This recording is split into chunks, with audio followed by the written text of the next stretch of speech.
How does he do that? I'm sure you're not going to tell me. Indeed. And now, a message for David Blaine. Live and exclusive, hand-to-hand combat, Tuesday on GMTV. Blaine is in the building.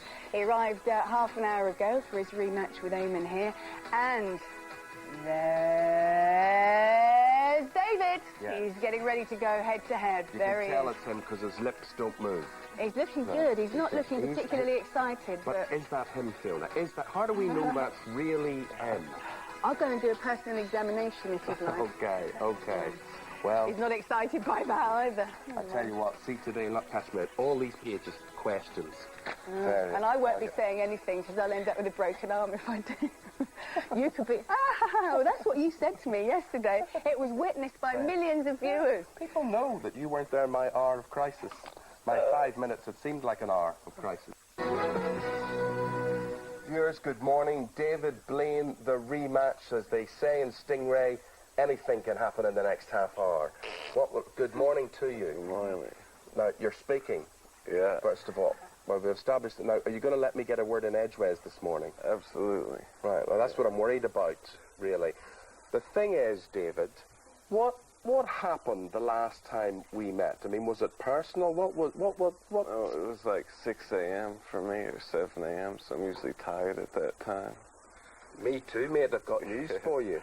Yeah, so I was kind of groggy and a little slow motion. Yeah, that was the word for it. And if you didn't see it, let's just relive that sort of a few minutes of that now, which seemed like 44 days to me. Here we go. I'm just a showman. Yeah? Yeah. Is this part of the show, this sort of moody persona and the stare and the eyes and all that sort of thing? That's just you. That's just you. No, I worried about you that day, you see. I thought there was something wrong with you. Oh, no, I was just having fun. Oh, yeah, well, I'm glad one of us was at that stage. Do you know that more people knew you after that than they did because of your magic? Yeah, it's a bizarre irony of it all. You say nothing, and it becomes... You're quite quiet, though, huh? Yeah, do you know, he's told me he's going to break my arm if I speak to you, so I'm sitting here very quiet, David, not and reverential. For being quiet, David, it has to be said. But I'll speak to you if you'd like me to. I would love it. I think Fiona was enjoying it last time, though, watching you squirm. Fiona, I tell you this, I know Fiona, she wouldn't get off on my misery. There's no, absolutely not. Yeah. Now, do you have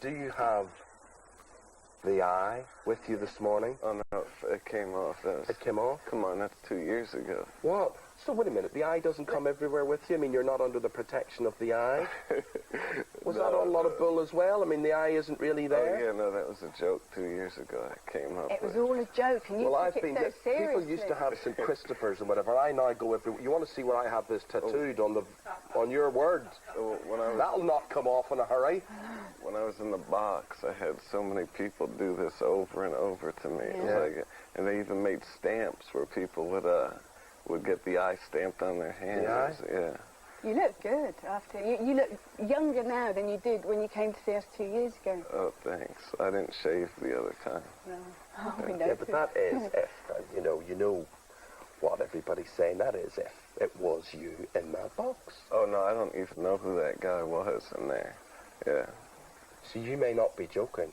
That is the thing. I mean, people have their doubts. Now, even if it wasn't you in the box, you see, I still think it's very, very impressive because we all want to know how you did it. So you can admit it to us.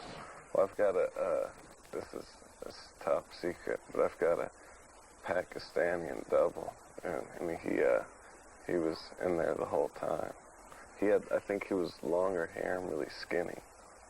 And yet you lost the weight. No, because I saw your Pakistani double. Yeah. Now, I know you're not lying. I know you're telling me the truth, because when I went down to see you that day, there was this man walking about impersonating you. That was me, yeah. No, that was me. I was walking around as the impersonator. And he was in the box? Yeah, I would never do something like that. I couldn't do that. So are you telling me... I mean, the other ones I did, like when I was in the coffin, but the guy in the box, I don't even know who that, you know, the whole story on him. So the whole trick, the whole magic is how you got out of the box and how we were fooled into thinking that was you up there. Yeah, well, I was sneaking in and out every 4 hours. Yeah. But this is another illusion. So when I saw you come, I jumped off of the crane right into the bottom. The top was it looked like glass, but it was a hologram glass made out of glucose. And so I jumped through the glass, landed inside, and then that was the real me while you were there. Now I could believe that. I'm listening to this because again, people would say, I'm just joking. No, I don't think you are. I think eye. you've told me exactly how it's done. Because when people were saying all this business about the eggs being thrown and the golf balls and all that sort of thing. That was me actually throwing the eggs. But people were saying you actively encouraged that. Oh, yeah. Because that gave the excuse for the crane to come up and also clean true. the glass. Yeah, that's also true. Yeah. You're not bluffing me. No, I was throwing. I even threw some of the eggs. Yeah. Okay. When we went down, I had the great privilege. You passed water on me, right? You got excited. Remember when I went down? No, but that wasn't me.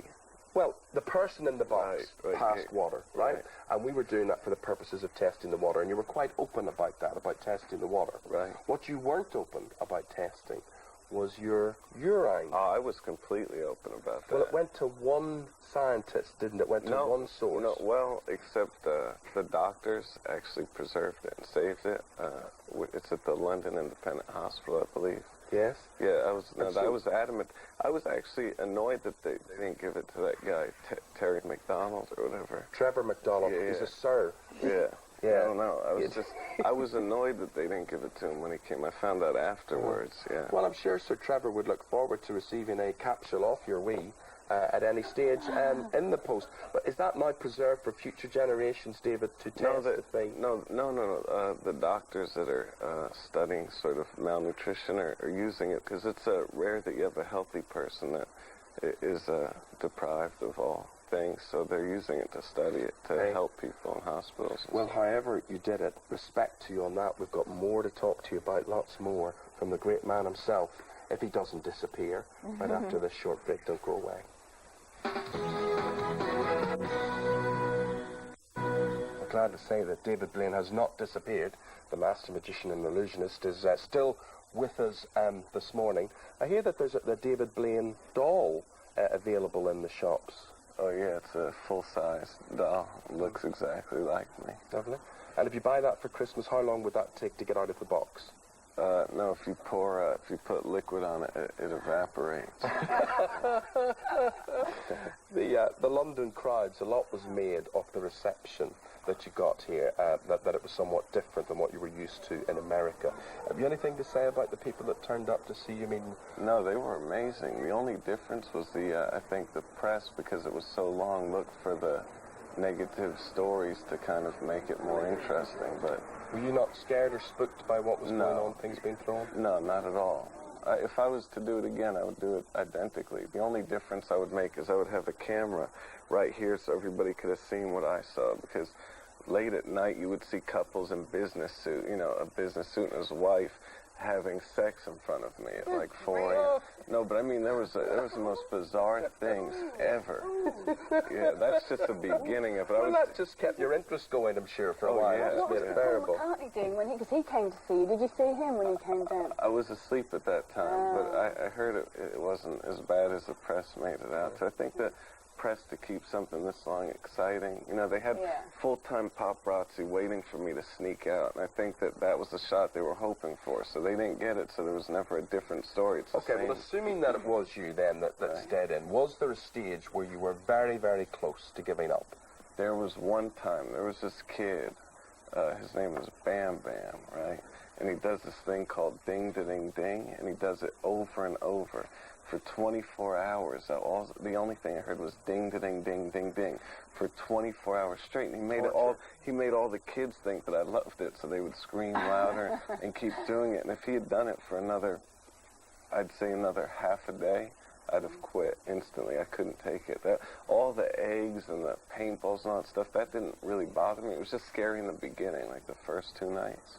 Have you looked at your journal since you've come out of the box? Because you kept that journal, writing all your thoughts down from day one. Yeah, the journal's amazing because it's, you know, I think through the resistance of everything, like all the things that you normally have in life, you start to see things differently. And everything that I wrote in that journal is almost like a different character speaking. And as soon as I return to normal life, you know, being refed and all that stuff, it's like none of that stuff makes any sense to me anymore. So it was interesting. And are there any lasting side effects? Is there anything you're worried about? Any?